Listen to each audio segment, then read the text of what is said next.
ಇದು ಫುಲ್ ಅರತಿಪುರ ಊರು ನೋಡಿ. ಬಟ್ ನಮ್ಮ ಯಾಣದಷ್ಟು ದೊಡ್ಡ ಬಂಡೆಗಳೇನಿಲ್ಲ. ಇದೇ ನೋಡಿ ಆ ಬಾಹುಬಲಿ ಮೂರ್ತಿ. ಬ್ರಾಹ್ಮಿ ಮತ್ತು ಸುಂದರಿ ಅಂತ ಅವ್ರ ಹೆಸರು. ಅದು ಎರಡು ಭೂಮಿಗಿಂತ ಮೇಲೇನೆ ಇಟ್ಟಿದ್ದಾರೆ ಅಂತ ದೇವರಾದ್ರೂ ಅವ್ರ ಮನಸ್ಸಲ್ಲಿ ಕೂಡ ಸೀಮೆ ಬಾರ್ಡರ್ಗಳನ್ನೆಲ್ಲ ರಿಕ್ವೈರ್ ಮಾಡ್ತಾರೆ. ರೀಸೆಂಟ್ ಆಗಿ ಇಟ್ಟಿರಬಹುದು. ಇಲ್ಲೂ ಒಂದು ದೇವಸ್ಥಾನ ಇದೆ ನೋಡಿ. ಹಲೋ, ನಮಸ್ಕಾರ. ಇವತ್ತು ಮಂಡ್ಯದಿಂದ ಒಂದು ಸ್ವಲ್ಪ ದೂರ, ಒಂದು 20-22 ಕಿಲೋಮೀಟ್ರ್ ನಾನು ಕೆಲಸ ಮಾಡೋ ಜಾಗದಿಂದ ಒಂದು ಪ್ಲೇಸ್ ಹೋಗ್ಲಿಕ್ಕೆ ಅಂತೇಳಿ ನಾವು ಬಂದ್ವಿ. ಆಲ್ರೆಡಿ ಒಂದು ಸಲ ಬಂದು ಹೋಗಿದ್ದೀನಿ.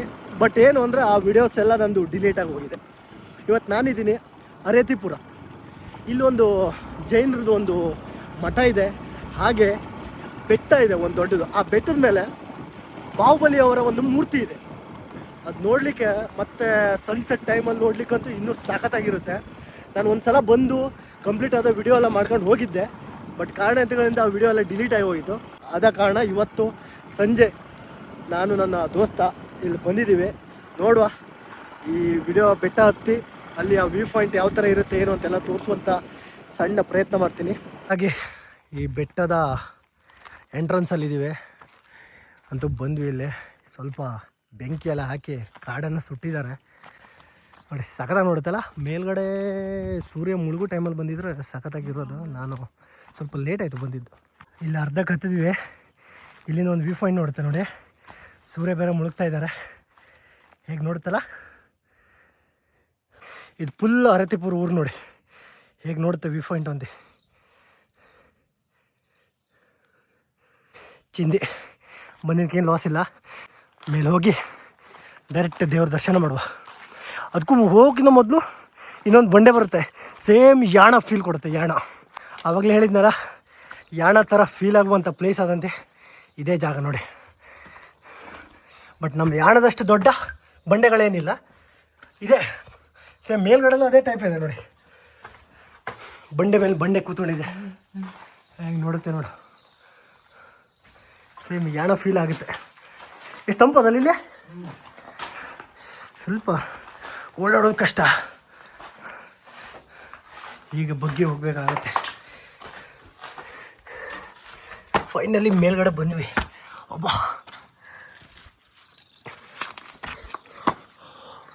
ವಾ, ಸೈಡಲ್ಲಿ ಹೆಂಗೆ ನೋಡುತ್ತೆ ನೋಡಿ.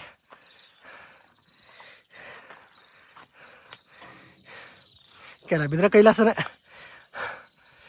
ಸೊ ಟಾಪಲ್ಲಿ ಬಾಹುಬಲಿ ಮೂರ್ತಿ ಇರೋದು. ಹಾಂ, ಅದೇ ಹೇಳ್ದಂಗೆ, ಇದ್ರೆ ಇತಿಹಾಸ, ಬಿದ್ದರೆ ಕೈಲಾಸ. ನೋಡ್ರಪ್ಪ, ಇದೇ ಬಾಹುಬಲಿ ಮೂರ್ತಿ. ಇದ್ರಿಗೋಸ್ಕರ ನಾವು ಇಷ್ಟು ಮೇಲೆ ಹತ್ತು ಬಂದಿದ್ದು. ಆ ಕೆಳಗಡೆಯಿಂದ ಇಷ್ಟು ಮೇಲ್ಗಡೆ ಬಂದಿದ್ದೀವಿ. ಉಸಿರು ಮೇಲೆ ಕೆಳಗೆ ಆಗ್ತಾಯಿದೆ. ವಿಡಿಯೋ ನೋಡಿ ಯಾರು ನಗಾಡ್ಕೊಂಬೇಡಿ. ನಡಿಬೇಕಾದ್ರೆ ಅಷ್ಟು ಕಷ್ಟ ಆಗುತ್ತೆ. ಇದು ಓವರಾಲ್ ವ್ಯೂ ಹಾಕಿದೆ ನೋಡಿ. ಅವತ್ತು ಬಂದಿದ್ದು ಮಧ್ಯಾಹ್ನ ಆಗಿತ್ತು. ಇವತ್ತು ಪರ್ಫೆಕ್ಟ್ ಟೈಮ್ ಬಂದಿದ್ದೀವಿ. ಸ್ವಲ್ಪ ಮೋಡ ಬಂತು, ಇಲ್ಲರೆ ಸೂರ್ಯ ನೋಡ್ಬೋದಿತ್ತು. ಈ ಪೂರ್ತಿ ಅರತಿಪುರ ಇದೇ ನೋಡಿ ಆ ಬಾಹುಬಲಿ ಮೂರ್ತಿ. ಈ ಗೊಮ್ಮಟೇಶ್ವರ ದೇವರ ಒಂದು ಕಂಪ್ಲೀಟ್ ಆದ ಸ್ಟೋರಿ. ಹಾಗೆ ಕೆಳಗಡೆ ಇನ್ನೇನು ಬಸದಿಗಳೆಲ್ಲ ಇದೆ ಹಳೆಯ ಕಾಲದ್ದು. ಆ ಬಸದಿಗಳೆಲ್ಲ ಮಾಹಿತಿಯನ್ನು ಇಲ್ಲಿಯ ಜೈನ್ ಮಠದ ಗುರುಗಳ ಹತ್ರ ಕೇಳುವ. ನಾನು ಝೂಮ್ ಮಾಡಿ ತೋರಿಸ್ತಾ ಇದ್ದೀನಿ ನೋಡಿ. ಈ ಪ್ಲೇಸ್ಗಳಲ್ಲಿ ಹಲವಾರು ಬಸದಿಗಳಿದೆ. ಇದಕ್ಕೂ ಕೂಡ ದಂತಕಥೆಗಳು ತುಂಬ ಇದೆ. ಇದರ ಕಂಪ್ಲೀಟ್ ಆದ ಸ್ಟೋರಿಯನ್ನು ಅವ್ರ ಹತ್ರ ಕೇಳಿಕೊಂಡು ನಂತರ ನಾವು ಅಲ್ಲಿ ಕೆಳಗಡೆ ವಿಸಿಟ್ ಮಾಡುವ. ಓಂ ನಮಃ. ಇವತ್ತಿನ ಈ ಸಂಚಿಕೆಯಲ್ಲಿ ನಮ್ಮ ಕರ್ನಾಟಕ ರಾಜ್ಯದ ಮತ್ತು ಅದರಲ್ಲಿ ಕೂಡ ದಕ್ಷಿಣ ಭಾರತದಲ್ಲಿಯೇ ಅತ್ಯಂತ ಪ್ರಾಚೀನವಾದ ಬಾಹುಬಲಿ ಸ್ವಾಮಿ ಶ್ರೀ ಕ್ಷೇತ್ರ ಆರ್ತಿಪುರ. ಈ ಕ್ಷೇತ್ರಕ್ಕೆ ಅನೇಕ ಹೆಸರುಗಳಿದ್ದಾವೆ. ಆರ್ತಿಪುರ, ಅರೆತಿಪ್ಪೂರು, ಬಸ್ತಿತಿಪ್ಪೂರು, ಶ್ರವಣರಗುಡ್ಡ, ಅರಿಹಂತಪುರ, ಬಸ್ತಿತಿಪ್ಪೂರು ಆದಿ ಶಾಸನಗಳಲ್ಲಿ ಹೆಸರು ಬರ್ತದೆ. ಅರೆತಿಪ್ಪೂರು, ಆರ್ತಿಪುರ ಬಂದಾಗ ನಾವು ವಿಶೇಷವಾಗಿ ಗಂಗ ವಂಶದ ರಾಜರು ಮತ್ತು ಹೊಯ್ಸಳ ವಂಶದ ರಾಜರು ಇವ್ರನ್ನ ನೆನೆಸ್ಕೊಳ್ಳೇಬೇಕು. ಯಾಕಂದರೆ ಆಗಿನ ಕಾಲದಲ್ಲಿ ಗಂಗ ವಂಶದ ರಾಜರು ಏನು ಅನೇಕ ಧಾರ್ಮಿಕವಾಗಿ ಮತ್ತು ಎಲ್ಲ ರೀತಿಯ ಕ್ಷೇತ್ರಗಳಲ್ಲಿ ಒಳ್ಳೆಯ ಕಾರ್ಯಗಳನ್ನು ಮಾಡಿದ್ದಾರೆ. ಈ ಅರತಿಪೂರಲ್ಲಿಯೂ ಕೂಡ ಒಬ್ಬರು ಮುನಿಗಳಿದ್ರು. ಆಚಾರ್ಯ ಮೇಘಚಂದ ಸಿದ್ಧಾಂತ ದೇವ ಅಂತ ಹೇಳೊಬ್ಬರು ಮುನಿಗಳಿದ್ರು. ಆ ಮುನಿಗಳ ಸಮಯದಲ್ಲಿ ಅವರು ಗಂಗವಂಶದ ಒಂಥರ ರಾಜ ಗುರುಗಳಿದ್ರು. ಹಾಗಾಗಿ ಮತ್ತು ಇಲ್ಲಿರುವ ಬಾಹುಬಲಿ ಸ್ವಾಮಿ ಇತಿಹಾಸಗಾರರಾಗಲಿ ಅಥವಾ ನಮ್ಮ ಭಾರತೀಯ ಪುರಾತತ್ವ ಇಲಾಖೆ ಆರ್ಕಾಲಜಿ ಡಿಪಾರ್ಟ್ಮೆಂಟ್ ಅವರೆಲ್ಲ ಅದನ್ನು ಕಂಡಿಡಿದಾಗ ಸುಮಾರು 6-7ನೇ ಶತಮಾನದ ಹತ್ತಿರದಲ್ಲಿ ಬಾಹುಬಲಿ ಸ್ವಾಮಿ ಸ್ಥಾಪನೆಯಾಗಿದೆ ಅಂತ ಹೇಳ್ತಾರೆ. ಅಂದರೆ ಸುಮಾರು 1300-1400 ವರ್ಷಗಳ ಹಿಂದೆ ಇಲ್ಲಿ ಬಾಹುಬಲಿ ಸ್ವಾಮಿ ಸ್ಥಾಪನೆಯಾಗಿತ್ತು. ಅದು ಬಾಹುಬಲಿ ಸ್ವಾಮಿ ನೀವು ನೋಡಿದಾಗ 11 ಅಡಿ ಮೂರ್ತಿ ಇದೆ. ಆಮೇಲೆ ಅಲ್ಲಿ ಮೂರ್ತಿಯ ಅಕ್ಕಪಕ್ಕ 2 ಚಿಕ್ಕ ಹೆಣ್ಮಕ್ಳಿದ್ದಾರೆ. ಅಲ್ಲಿ ಅವರು ಬಾಹುಬಲಿ ಸ್ವಾಮಿಯ ತಂಗಿ ಅಂತ ಅವರು ಸಹೋದರಿಯರು, ಒಬ್ಬರು ಬ್ರಾಹ್ಮಿ ಮತ್ತು ಸುಂದರಿ ಅಂತ ಅವ್ರ ಹೆಸರು. ಬಾಹುಬಲಿ ಸ್ವಾಮಿ ತಪಸ್ಸಾಗಿ ನಿಂತಾಗ ಒಂದು ವರ್ಷ ತಪಸ್ಸೆ ಮಾಡಿದಾಗ ಅವರು ಶರೀರದ ಮೇಲೆ ಬಳ್ಳಿಗಳೆಲ್ಲ ಹರಡ್ತವೆ, ಹುತ್ತೆಲ್ಲ ಬರ್ತವೆ, ಹಾವುಗಳೆಲ್ಲ ಬರ್ತವೆ. ಅದನ್ನೆಲ್ಲ ನೀವು ನೋಡಿರ್ಬೋದು ಕಥೆ ಪುರಾಣಗಳಲ್ಲಿ. ಅದೇ ರೀತಿ ಆ ಬಳ್ಳಿಯನ್ನು ಅವ್ರು ಹಿಡಿದು ಆ ಬಾಹುಬಲಿ ಸ್ವಾಮಿ ಅಣ್ಣನನ್ನು ಭಗವಂತರಾಗಿದ್ದಾರೆ, ದೇವರಾಗಿದ್ದಾರೆ, ಅವ್ರನ್ನು ಪೂಜಿಸ್ತಾ ಇದ್ದಾರೆ, ಸ್ತುತಿ ಮಾಡ್ತಾ ಇದ್ದಾರೆ. ಅಂತಹ ಒಂದು ಶಿಲ್ಪಕಲೆಯನ್ನು ಇಲ್ಲಿ ಮಾಡಲಾಗಿದೆ. ಮತ್ತು ಅದೇ ರೀತಿ ಎಲ್ಲ ಕಡೆ ಬಾಹುಬಲಿ ಸ್ವಾಮಿ ಪಾದಗಳು ಬಹುಶಃ ಎಲ್ಲ 2 ಪಾದಗಳು ಭೂಮಿಗೆ ಸ್ಪರ್ಶ ಆಗಿರ್ತವೆ. ಇಲ್ಲ ಆದರೆ ಇಲ್ಲಿ ಅರತಿಪುರದಲ್ಲಿ ಸ್ಪರ್ಶ ಆಗಿಲ್ಲ, ಅದು 2 ಭೂಮಿಗಿಂತ ಮೇಲೇನೆ ಇಟ್ಟಿದ್ದಾರೆ.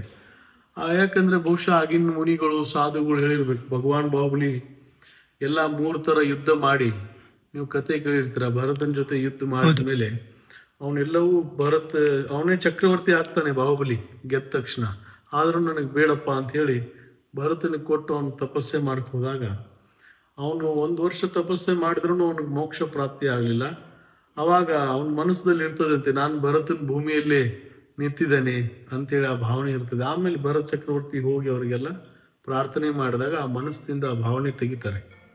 ಆ ಒಂದು ಶಿಲ್ಪಕಲೆ ಎಲ್ಲರಿಗೂ ಗೊತ್ತಾಗಬೇಕು. ಬಾಹುಬಲಿ ಸ್ವಾಮಿಯವರು ಈ ರೀತಿ ತಪಸ್ಸೆ ಮಾಡೋಕ್ಕೆ ನಿಂತಿದ್ರು ಅಂತ ದೇವರಾದ್ರೂ ಅವ್ರ ಮನಸ್ಸದಲ್ಲೂ ಕೂಡ ಚಿಕ್ಕ ಏನು ಕೆಲವೊಂದು ವಿಷಯ ಕಷಾಯಗಳು ಇರ್ತವೆ, ಅದರಿಂದ ಅವರಿಗೆ ಮುಕ್ತಿ ಪ್ರಾಪ್ತಿ ಆಗಲಿಕ್ಕೆ ಅಂತ ಒಂದು ಇದರಲ್ಲಿ ಇದು ಮಾಡಿದ್ದಾರೆ.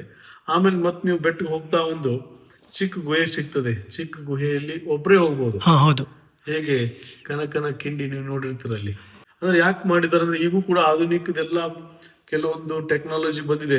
ಮನಸ್ಸು ಮಾಡಿರೋದನ್ನೆಲ್ಲ ನಾವು ದೊಡ್ಡದಾಗಿ ಮಾಡ್ಬೋದು, ಆದ್ರೂ ಬೇಡಂತ. ಯಾಕಂದ್ರೆ ಮನುಷ್ಯನಿಗೆ ಅಹಂಕಾರ ಜಾಸ್ತಿ.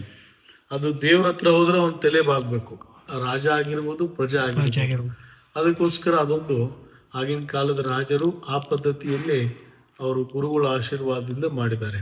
ಹಾಗಾಗಿ ಅದೇ ರೀತಿ ಅರತಿಪುರದಲ್ಲಿ ಎಲ್ಲಿ ಗ್ರಂಥಗಳಲ್ಲಿ ಇತಿಹಾಸಗಳಲ್ಲಿ ಎಲ್ಲಿ ಬರ್ತದೆ ಅಂದರೆ, ಇಲ್ಲಿ ಗಂಗ ವಂಶದ ರಾಜ ಏನು ಗಂಗ ರಾಜ ಇರ್ತಾನೆ, ಅಲ್ಲಿ ತಮಿಳುನಾಡಿನ ಚೋಳರು ಎಲ್ಲ ಗಂಗ ಸೀಮೆ ಬಾರ್ಡರ್ಗಳನ್ನು ಎಲ್ಲ ಎಕ್ವೈರ್ ಮಾಡ್ಕೊಂಡ್ಬಿಡ್ತಾರೆ. ವಶಪಡಿಸ್ಕೊಂಡಾಗ ಗಂಗ ದಂಡನಾಯಕ ಮತ್ತು ಹೊಯ್ಸಳ ರಾಜ ಸೇರಿ ಹೊಯ್ಸಳನ ಹತ್ರ ಸೇರಿ ಅವ್ರು ಮಾತಾಡ್ತಾರೆ, ಈ ರೀತಿ ನೀವು ನಮಗೆ ಸಪೋರ್ಟ್ ಮಾಡಿ ನಾವು ಯುದ್ಧ ಮಾಡೋಣ ಅಂತೇಳಿ. ಅವಾಗ ಯುದ್ಧ ಮಾಡಕ್ಕೆ ಹೋದಾಗ ಅಲ್ಲಿ ಅವನು ಸುಮಾರು ವರ್ಷಗಳು ಯುದ್ಧ ಅಂದ್ರೆ ಸುಮಾರು ವರ್ಷ ಇರ್ತದೆ. ಅವಾಗೆಲ್ಲ ಯುದ್ಧ ಮಾಡಿ ಇಲ್ಲಿರುವ ಮುನಿಗಳು ಅವ್ರಿಗೆಲ್ಲ ಆಶೀರ್ವಾದ ಮಾಡ್ತಾರೆ, ನೀವೆಲ್ಲ ಹೋಗಿ ಬನ್ನಿಯಪ್ಪ. ಆವಾಗ ಅವರೆಲ್ಲ ಯುದ್ಧ ಮಾಡಿ ಬಂದಾಗ ಆ ಗಂಗ ದಂಡನಾಯಕ ಹೊಯ್ಸಳರು ಕೇಳ್ತಾರೆ, ಈ ರೀತಿ ಎಲ್ಲ ಗೆದ್ದಿದ್ದೇವೆ, ಇದೆಲ್ಲ ನಿಮ್ಮದೇ ಸಾಮ್ರಾಜ್ಯ ಇದೆ, ನೀವು ತಗೊಳ್ಳಿ ಅಂತ ಹೇಳಿದಾಗ ಆ ಹೊಯ್ಸಳ ರಾಜ ಕೇಳ್ತಾನಂತೆ ಅವನಿಗೆ, ಗಂಗ ಇಷ್ಟೆಲ್ಲ ವರ್ಷ ದುಡ್ಡು ಮಾಡಿದ್ಯಪ್ಪ, ನಿನಗೇನಾದರೂ ಬೇಕಾದರೆ ದುಡ್ಡು ಕಾಸು ಬಂಗಾರ ಬೆಳ್ಳಿ ಏನಾದರೂ ಬೇಕಾದರೆ ಕೇಳಪ್ಪ ಕೊಡೋಣ ಅಂತ ಹೇಳಿದಾಗ ಅಲ್ಲಿ ಶಿಲಾಶಾಸನದಲ್ಲಿ ಹೇಳ್ತಾನೆ, ಅವನಿವನು ಕೇಳುವ ಮುತ್ತು ಮಾಣಿಕ್ಯ ನನಗೆ ಬೇಡ, ನಾನು ಜಿನ ಪೂಜಾ ಲೋಭಿ. ನಾ ಭಗವಂತನ ಪೂಜೆ ಮಾಡಲಿಕ್ಕೆ ಮತ್ತು ಅವರ ಸ್ತುತಿ ಮಾಡಲಿಕ್ಕೆ, ಅಲ್ಲಿ ಗುರುಕುಲಗಳು, ಆಶ್ರಮ, ಗೋಶಾಲೆ ಇದೆಲ್ಲ ಮಾಡಲಿಕ್ಕೆ ನನಗೆ ಅರತಿಪುರದಲ್ಲಿ ನಾವು ಬಾಹುಬಲಿ ಸ್ವಾಮಿ ಇದೆ, ಅಲ್ಲಿ ಸುತ್ತಮುತ್ತಲಿರುವ ಎಲ್ಲ ಪ್ರದೇಶ ನಮಗೆ ಜಮೀನಷ್ಟು ಕೊಟ್ಬಿಡು, ಅಲ್ಲಿ ನಮ್ಮ ಸಾಧು ಸಂತರಿದ್ದಾರೆ, ಅವ್ರಿಗೆಲ್ಲ ಇರಲಿಕ್ಕೆ ಆಶ್ರಮಗಳು ಮಾಡಲಿಕ್ಕೆ ನಮಗೆ ಬೇಕಂತ ಹೇಳಿದಾಗ ಆ ರಾಜ ಅವನು ಕೇಳಬಹುದಿತ್ತು, ಏನಾದರೂ ದುಡ್ಡು ಮಾಣಿಕ್ಯ ವೈಡೂರ್ಯ ಬಂಗಾರ ಬೆಳ್ಳಿ ಕೇಳಬಹುದು, ಬೇಡ ನನಗೆ ಅದು ಭೂಮಿ ಬೇಕು, ಅಲ್ಲಿ ಧರ್ಮ ಪ್ರಭಾವನೆ ಮಾಡ್ಬೇಕು ನಾನು ಅಂತೇಳಿ ಅವಾಗ ಇಲ್ಲಿ ಭೂಮಿ ಅವರಿಗೆ ದಾನವಾಗಿ ಕೊಡ್ತಾರೆ. ಸುಮಾರು ಭೂಮಿಯನ್ನು ಅಕ್ಕಪಕ್ಕದ ಊರು ಹಳ್ಳಿಗಳೆಲ್ಲ ಆವಾಗ ಇಲ್ಲೆಲ್ಲ ಗಂಗಾ ವಂಶದವರು ಅಲ್ಲಿ ಚಿಕ್ಕ ಬೆಟ್ಟದ ಮೇಲೆ 14 ದೇವಸ್ಥಾನಗಳು ಮಾಡ್ತಾರೆ. ಆಮೇಲೆ ಹೊಯ್ಸಳರು ಕೂಡ ಒಂದು 6 ದೇವಸ್ಥಾನಗಳನ್ನು, ಅಲ್ಲಿ ಒಟ್ಟು ಟೋಟಲ್ 14 ದೇವಸ್ಥಾನಗಳು ನೀವೆಲ್ಲ ನೋಡಿ ಈಗೆಲ್ಲ ಹೋಗಿ ಆ ದೇವಸ್ಥಾನಗಳು ಎಲ್ಲ ಕೆಲ ಕಾರಣಗಳಿಂದ ಸುಮಾರು 7-8 ಶತಮಾನದಿಂದ ಹಿಡಿದು ನಿಮ್ಗೆ 14-15ನೇ ಶತಮಾನವರೆಗೆ ಚೆನ್ನಾಗಿತ್ತಂತಾರೆ. ಆನಂತರ ಕೆಲವೊಂದು ಜನರದೆಲ್ಲ ಪರಿವರ್ತನೆ ಆಗ್ತದೆ, ಆಮೇಲೆ ದಾಳಿಗಳಾಗ್ತವೆ. ಅವಾಗ ಅಲ್ಲಿರುವ ಮೂರ್ತಿಗಳನ್ನೆಲ್ಲ ಕೆಲವೊಂದು ಮೂರ್ತಿಗಳನ್ನ ಕೊಳದಲ್ಲಿ ಹಾಕಿಡ್ತಾರೆ ಕಾಣಿಸುತ್ತೆ. ಆಮೇಲೆ ಅದೆಲ್ಲ ನೀರಲ್ಲಿ ಇರ್ತದಲ್ಲ, ಗೊತ್ತಾಗಲ್ಲ. ಆಮೇಲೆ ನಿಧಾನ ಕಾಲಾಂತರದಲ್ಲಿ ಅವೆಲ್ಲ ಕೂಡ ಬಸ್ತಿಗಳು ಪಾಳು ಬೀಳ್ತವೆ, ಎಲ್ಲ ಮುಚ್ಚೋಗ್ಬಿಡ್ತವೆ ಮಣ್ಣಲ್ಲಿ. ಆನಂತರ 2015-16ರಲ್ಲಿ ನಮ್ಮ ಭಾರತೀಯ ಪುರಾತತ್ವ ಇಲಾಖೆ ಒಂದು ದೊಡ್ಡ ಕಾರ್ಯ ಮಾಡ್ತದೆ. ಏನಪ್ಪಾ ಅಂದ್ರೆ ಇಂಥ ಕ್ಷೇತ್ರದಲ್ಲಿ ಏನೋ ಇದೆ ಅಂತ ಹೇಳಿದ್ರೆ ಗೊತ್ತಾದಾಗ ಅವರೇ ಖುದ್ದಾಗಿ ಬಂದು ಸುಮಾರು ಒಂದು 5-6 ವರ್ಷ ಇಲ್ಲಿ ಏನು ಭೂಮಿಗಳಲ್ಲಿ ಅಡಗಿದಾವೆ ಆ ದೇವಸ್ಥಾನಗಳಿಗೆ ಏನು ತೊಂದರೆ ಆಗಬಾರ್ದು, ಮೂರ್ತಿಗೆ ಏನು ತೊಂದರೆ ಆಗಬಾರ್ದು, ಆ ರೀತಿ ಆ ಭಾರತೀಯ ಪುರಾತತ್ವ ಇಲಾಖೆಯವರು ಅವ್ರ ಟೀಮ್ ವರ್ಕ್ ಮಾಡಿ ಅವೆಲ್ಲ ಅಲ್ಲಿ ಕೆಲವೊಂದು ಅಲ್ಲಿಯೂ ಕೂಡ ಮೂರ್ತಿಗಳಲ್ಲಿ ಸಿಗ್ತವೆ, ಶಿಲಾಶಾಸನಗಳು ಸಿಗ್ತವೆ, ಅವೆಲ್ಲ ಸಂರಕ್ಷಣೆ ಅವ್ರು ಮಾಡ್ತಾರೆ. ಆಮೇಲೆ ಏನು ನಮ್ಮ ಶ್ರವಣ್ ಬೆಳಗೊಳದ ಪೂಜ್ಯ ಈಗಿನಿರುವ ಎಲ್ಲಾ ಭಟ್ಟಾರಕರು ಇದ್ದಾರೆ, ಅವ್ರ ಗುರುಗಳು, ನಮ್ಮ ಗುರುಗಳು ಈಗ ಸಮಾಧಿಯಾಗಿದೆ, ಅವರು ಸಮಾಧಿಯಾಗಿದೆ. ಅಂತಹ ನಮ್ಮ ಪೂಜ್ಯ ಗುರುಗಳು ಆವಾಗ ಇಲ್ಲೂ ಕೂಡ ಮಠ ಇತ್ತು, ಇಲ್ಲೂ ಕೂಡ ಮುನಿಗಳು ಯತಿಗಳು ಇದ್ರು ಅಂತೇಳಿ 2019ರಲ್ಲಿ ಇಲ್ಲೂ ಏನು ಹಳೆ ಪೀಠ ಚಿಕ್ಕ ಬೆಟ್ಟದಲ್ಲಿತ್ತು, ಈಗ ಮತ್ತಿಲ್ಲೇ ನೀವು ನೋಡ್ಬೋದು ಹೊಸ ಪೀಠವನ್ನು ಸ್ಥಾಪನೆ ಮಾಡಿ ಆ ಪೀಠಕ್ಕೆ ಇಲ್ಲಿ ಈಗ ಸ್ವಾಮಿಗಳಾಗಿ ನಾವು ಈ ಕ್ಷೇತ್ರದಲ್ಲಿ ಏನೇನು ಕೆಲಸ ಕಾರ್ಯಗಳಾಗಬೇಕು, ಧಾರ್ಮಿಕವಾಗಿ ಸಾಮಾಜಿಕವಾಗೆಲ್ಲ ಕೆಲಸ ಕಾರ್ಯ ನಡೀತಾ ಇದ್ದಾವೆ. ಈ ಕ್ಷೇತ್ರದಲ್ಲಿ ಕೂಡ ಅನೇಕ ಮುನಿಗಳು, ನೀವು ಆಚಾರ್ಯ ಮೇಘಚಂದ್ರ ಸಿದ್ಧಾಂತಿಯವರು, ಬಾಲಚಂದ್ರ ಮುನಿಗಳು, ಕನಕ ಭಟ್ಟಾರಕರು, ಮೌನಿ ಭಟ್ಟಾರಕರು ಮತ್ತು ನಮ್ಮ ಕನ್ನಡದ ಕವಿ ಚಕ್ರವರ್ತಿ ಕಂದರ್ಪ ಅಂತ ನೀವು ಇತಿಹಾಸಗಳಲ್ಲಿ ಕೇಳಿದಿರ, ಅಂತಹ ಕಂದರ್ಪ ಕವಿಯು ಕೂಡ ಈ ಅರತಿಪುರದಲ್ಲಿ ಜನ್ಮವನ್ನು ತಾಳಿ ಅವರು ಅನೇಕ ಸಾಹಿತ್ಯದ ಕ್ಷೇತ್ರದಲ್ಲಿ ಒಳ್ಳೆಯ ಕೆಲಸ ಕಾರ್ಯಗಳನ್ನು ಮಾಡಿದ್ದಾರೆ. ಹಾಗಾಗಿ ಇಂಥ ಒಂದು ಪ್ರಾಚೀನ ಕ್ಷೇತ್ರದ ಅಭಿವೃದ್ಧಿ ಆಗಬೇಕು. ಕ್ಷೇತ್ರದಲ್ಲಿ ಕೂಡ 24 ತೀರ್ಥಂಕರು, ಅಲ್ಲಿ 14 ದೇವಸ್ಥಾನ ಇತ್ತು, ಹಾಗಾಗಿ ಅಲ್ಲಿ ಕಾರಣಾಂತಗಳಿಂದ ಅಲ್ಲಿ ಆಗಲಿಲ್ಲ. ಹಾಗಾಗಿ ಇಲ್ಲಿ 24 ತೀರ್ಥಂಕರ ದೇವಸ್ಥಾನಗಳು ನಡೀತವೆ. ಮುಂದೆ ಗುರುಕುಲ, ಆಶ್ರಮ, ಗೋಶಾಲೆ ಎಲ್ಲ ಏನೊಂದು ಮಠದಲ್ಲಿ ಏನೇನೋ ಒಂದು ಧಾರ್ಮಿಕವಾಗಿ ಆಹಾರದಾನ, ಔಷಧದಾನ, ಶಾಸ್ತ್ರದಾನ, ಅಭಯದಾನ, ಯಾರೂ ಕೂಡ ಜನ ಬಂದರೆ ಇಲ್ಲಿ ಊಟ ತಿಂಡಿ ವ್ಯವಸ್ಥೆ ಎಲ್ಲ ಅವ್ರಿಗಿದೆ. ನಿಮ್ಮೆಲ್ಲರಿಗೂ ಒಳ್ಳೆಯದಾಗಲಿ, ಶುಭವಾಗಲಿ. ಓಂ ನಮಃ. ಅವಾಗ ಗುಡ್ಡ ಮೇಲಿಂದ ತೋರಿಸ್ತೀವಿ ನೋಡಿ, ಕೆಳಗಡೆ ಹಳೆ ಜೈನ ಕಾಲದ ಕೆಲವೊಂದು ಅವಶೇಷಗಳಿರುವಂಥ ಕುರುಗಳು ಹಾಗೆ ದೇವಸ್ಥಾನಗಳು ಇಲ್ಲಿ ಇತ್ತು ಅನ್ನುವಂಥ ಕೆಲವೊಂದು ಫೌಂಡೇಶನ್ಗಳು ಇಲ್ಲೆಲ್ಲ ನೋಡ್ಲಿಕ್ಕೆ ಸಿಗುತ್ತೆ. ಅದು ನಾನು ಅವತ್ತು ಬಂದಾಗ ನೋಡಿದ್ವಿ, ಎಲ್ಲ ಇಟ್ಟಿಗೆಗಳು, ಎಲ್ಲ ಹಳೆ ಕಾಲದ ಕಂಬಗಳು, ಹಾಗೆ ಒಂದು ದೊಡ್ಡದು ಕೆರೆ ಬೇರೆ ಇದೆ ಇಲ್ಲಿ. ಅದೆಲ್ಲ ನೋಡುವ, ಸ್ವಲ್ಪ ಅಲ್ಲಿ ತನಕ ನಡಿಬೇಕು. ಸೊ ಅಲ್ಲೂ ಹೋಗಿ ಡೈರೆಕ್ಟಾಗಿ ಶೂಟ್ ಮಾಡ್ತೀನಿ. ನಾವು ಅಲ್ಲಿಂದ ಹತ್ತು ಬಂದ್ವಿ, ಅದಕ್ಕೆ ಮತ್ತೆ ಜಾಸ್ತಿ ವಿಡಿಯೋ ಮಾಡೋಕ್ಕೆ ಹೋಗಿಲ್ಲ. ಇಲ್ಲಿ ರೌಂಡ್ ಕಂಬ, ಇಲ್ಲಿ ಹಳೆ ಕಾಲದ ಒಂದು ಕಂಬ ಪೀಠ, ಇದು ಪಾಣಿಪೀಠ ಇದೆ ನೋಡಿ. ಕೆರೆ, ಈ ಕೆರೆ ಎಷ್ಟು ದೊಡ್ಡ ಇದೆ. ಅವತ್ತು ಬಂದಾಗ ಜಾಸ್ತಿ ನೀರಿತ್ತು, ಈಗ ನೀರು ಸ್ವಲ್ಪ ಕಡಿಮೆ ಆಗಿದೆ. ಅದು ಬಿಟ್ಟರೆ ಅಲ್ಲೊಂದು ದೇವಸ್ಥಾನ ಇದೆ, ಹಾಗೆ ಅಲ್ಲಿ ಮರ ನೋಡ್ತಾ ಇದೆಯಲ್ಲ, ಅಲ್ಲೊಂದು 4-5 ದೇವಸ್ಥಾನ ಇದೆ. ಅಲ್ಲೂ ಹೋಗುವ. ಫಸ್ಟ್ ಇಲ್ಲಿ ಹೋಗಿ ಬರುವ, ಈ ದೇವಸ್ಥಾನ ಹತ್ರ ಹೋಗಿ ನೋಡುವ. ನೋಡಿ, ಫಸ್ಟ್ ನಮಗೆ ಸಿಗೋದು ಈ ದೇವಸ್ಥಾನ. ಎಲ್ಲ ಹೋಗಿದೆ. ಏನು ಈ ಇಟ್ಟಿಗೆಗಳು, ಸಿಮೆಂಟ್ಗಳು ನೋಡ್ಬೋದು ಅಷ್ಟೇ. ಫೌಂಡೇಶನು, ಈ ಹಳೆಕಾಲ ಫೌಂಡೇಶನ್ ನೋಡಿ ಯಾವ ಥರ ಇದೆ ಅಂತೇಳಿ. ನೋಡಿ, ಎಂಟ್ರಿ ಆಗ್ತಿದ್ದಾಗಲೇ ಆ ಕಡೆ ಒಂದು ಮೂರ್ತಿ, ಈ ಕಡೆ ಒಂದು ಮೂರ್ತಿ ಇಟ್ಟಿದ್ದಾರೆ. ಇದು ರೀಸೆಂಟಾಗಿ ಇಟ್ಟಿರಬಹುದು, ಮೊದಲೇ ಇಲ್ಲಿ ಇದ್ದಿದ್ದು ಸುಳ್ಳಿದು, ರೀಸೆಂಟಾಗಿ ಇಟ್ಟಿರ್ಬೋದು. ಈ ಮೂರ್ತಿ ತಲೆನೇ ಇಲ್ಲ ನೋಡಿ, ಈ ಮೂರ್ತಿದಿದೆ. ಅದು ಬಿಟ್ಟರೆ ಕಂಬ, ಪೀಠ. ಈಗೇನು ಈ ಪೀಠ ಎಲ್ಲ ನೋಡುತ್ತಲ್ಲ, ಇದೆಲ್ಲ ನಾವು ಇವಾಗಲೂ ಡಿಸೈನ್ ಮಾಡ್ತಿದ್ದೀವಲ್ಲ, ಇವದೆಲ್ಲ ಹಳೆಯ ಕಾಲದ ಕಾಪಿಗಳೇ. ಅವರು ಅವಾಗ ಏನು ಮಾಡಿದ್ರಲ್ಲ ಅದನ್ನೇ ಇವತ್ತು ನಾವು ನೋಡ್ಕೊಂಡು ಮಾಡ್ತಾಯಿದ್ದೀವಿ. ಅಷ್ಟು ಬಿಟ್ಟರೆ ನಮ್ಮ ಓನ್ ಕ್ರಿಯೇಷನ್ ಏನೂ ಇಲ್ಲ ಅಂತ ನಾನು ಹೇಳಕ್ಕೆ ಇಷ್ಟಪಡ್ತೇನೆ. ಇದು ಪಾಣಿಪೀಠ, ದೇವಸ್ಥಾನ ಗರ್ಭಗುಡಿ ಒಳಗಡೆಲ್ಲ ಇಡುವಂಥ ಪಾಣಿಪೀಠ ಇದು. ಅವತ್ತು ಮಷಿನ್ ಇಲ್ಲ, ಏನೂ ಇಲ್ಲ. ಅಲ್ಲೂ ಒಂದಿದೆ ಚಿಕ್ಕದು ನೋಡಿ. ಆದರೆ ಈಗಿನ ಜನ್ರೇಷನಲ್ಲಿ ನಾವೇನು ದೇವಸ್ಥಾನ ಕೆಲಸ ಮಾಡ್ತಿದ್ದೀವಿ, ಅವತ್ತಿನ ಕೆಲಸಗಾರಿಗೆ ಟಕ್ಕರ್ ಕೊಡಲಿಕ್ಕೆ ಆಗಿಲ್ಲ. ಆ ರೇಂಜಲ್ಲಿ ಕೆಲಸ ಇತ್ತು ಅವ್ರದ್ದು. ಈಗೂ ಮಾಡ್ತಾ ಇಲ್ಲ ಅಂತಲ್ಲ, ಬಟ್ ಆಗಿನ ಒಂದು ಕೆಲಸನೇ ಬೇರೆ, ಈಗಿನ ಜನ್ರೇಷನ್ ಕೆಲಸನೇ ಬೇರೆ. ಈಗೆಲ್ಲ ಥರ ಅಡ್ವಾನ್ಸ್ ಮಷಿನೆಲ್ಲ ಇದೆ, ಬಟ್ ಅವಾಗೆಲ್ಲ ಏನಿತ್ತು ಹೇಳಿ, ಬಟ್ ಕಲೆ ನೋಡಿ ಹೆಂಗಿದೆ ಅಂತೇಳಿ ಅವ್ರದ್ದು. ನೀವೇನೇ ಹೇಳಿ, ಜೈನ್ ಸಮುದಾಯದವರು ನಮ್ಮ ಹಿಂದೂ ಧರ್ಮದ ಒಂದು ಉಳಿಸುವಂಥ ಬೆಳೆಸುವಂಥ ಕೆಲಸ ಅವ್ರು ಬಿಟ್ಟರೆ ಮತ್ತೆ ಯಾರೂ ಮಾಡ್ತಿಲ್ಲ ಅಂತ ಹೇಳಿದ್ರು ತಪ್ಪಾಗಲ್ಲ. ನಾನು ನೋಡಿದ ಪ್ರಕಾರ ಜೈನ್ ಧರ್ಮದವರು ಅವರ ಒಂದು ಧರ್ಮಕ್ಕೆ ಕೊಡುವಂಥ ಪ್ರಾಮುಖ್ಯತೆ ಬೇರೆ ಯಾವುದೇ ಧರ್ಮದವರು ಕೊಡಲ್ಲ. ನಾವು ಮನಸ್ಸು ಬಂದಾಗ, ಕಷ್ಟ ಬಂದಾಗ ದೇವಸ್ಥಾನ ಅಂತೇಳಿ ಹೋಗ್ತೀವಿ, ಬಟ್ ಜೈನ್ ಸಮುದಾಯ ಆಗಲ್ಲ. ಪ್ರತಿದಿನ ದೇವಸ್ಥಾನ, ನಮ್ಮ ಧರ್ಮ, ನಮ್ಮ ಒಂದು ಸಮುದಾಯದ ಒಂದು ಗೌರವ ಕಾಪಾಡೋದ್ರಲ್ಲೇ ಅವ್ರಿಗೆ ಯಾವತ್ತೂ ನಿರತ, ಯಾವತ್ತೂ ಬದ್ಧಾಗಿರ್ತಾರೆ. ಅದಕ್ಕೆ ಅವ್ರಿಗೆ ಹ್ಯಾಟ್ಸಪ್ ಹೇಳಲೇಬೇಕಾಗತ್ತೆ. ಇಲ್ಲೂ ಒಂದು ಮೂರ್ತಿ ಇದೆ, ಹಾಗೆ ಇಲ್ಲೂ ಒಂದು ಏನೋ ಒಂದು ಮೂರ್ತಿ ಥರ ಇದೆ. ಇದೆಲ್ಲ ಕಟ್ಟಡಗಳು ಆಲ್ಮೋಸ್ಟ್ ಡೆಮಾಲಿಷ್ ಆಗಿ ಹೋಗಿದೆ.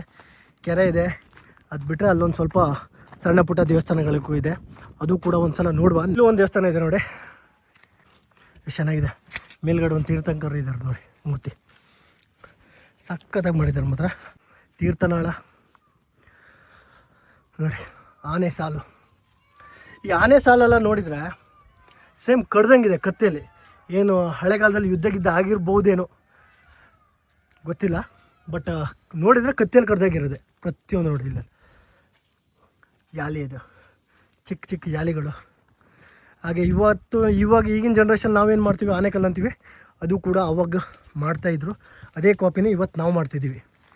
ಅದು ಬಿಟ್ಟರೆ ಮೇಲ್ಗಡೆ ಒಬ್ಬರು ತೀರ್ಥಂಕರು ಇದ್ದಾರೆ ನೋಡಿ. ನಮ್ಮೂರ ಸೊಬಗು ಅಂತೇಳಿ ಒಂದು ವಿಡಿಯೋ ಮಾಡಿದ್ದೆ, ಅಲ್ಲೂ ಕೂಡ ಜೈನರದ್ದೇ ತೀರ್ಥಂಕರು ಅವರು. ಅದು ನೋಡಿ ಎಷ್ಟು ಚೆನ್ನಾಗಿತ್ತು ಮೂರ್ತಿ, ಬಟ್ ಏನು ಮಾಡೋದು, ಎಲ್ಲ ಹಾಳು ಮಾಡೋಕ್ಕಿದ್ರು ನೋಡಿ. ಇವತ್ತೇ ಅಲ್ಲೊಂದು ಲಿಪಿ ಇದೆ. ಅದು ಬಿಟ್ಟರೆ ಇಲ್ಲೆಲ್ಲ ಸಣ್ಣ ಪುಟ್ಟ ದೇವಸ್ಥಾನಗಳು ಇರುವಂಥ ಜಾಗ ಆಗಿತ್ತು ನೋಡಿ. ಇದೆಲ್ಲ ಹಳೇ ಕಾಲದ ದೇವಸ್ಥಾನಗಳು ಇದ್ದಂಥ ಕುರುಹುಗಳು ಎಲ್ಲ ಫೌಂಡೇಶನ್ ಸಣ್ಣ ಸಣ್ಣದಲ್ಲೇ ನೋಡ್ತಾ ಇದೆ.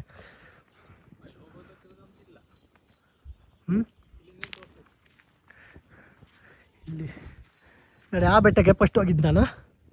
ನೋಡ್ತಿದ್ಯಾ, ಸಣ್ಣಕ್ಕಾಗಿ ನೋಡ್ತಾ ಇದೆ ನೋಡಿ ಅಲ್ಲಿ ಮೂರ್ತಿ.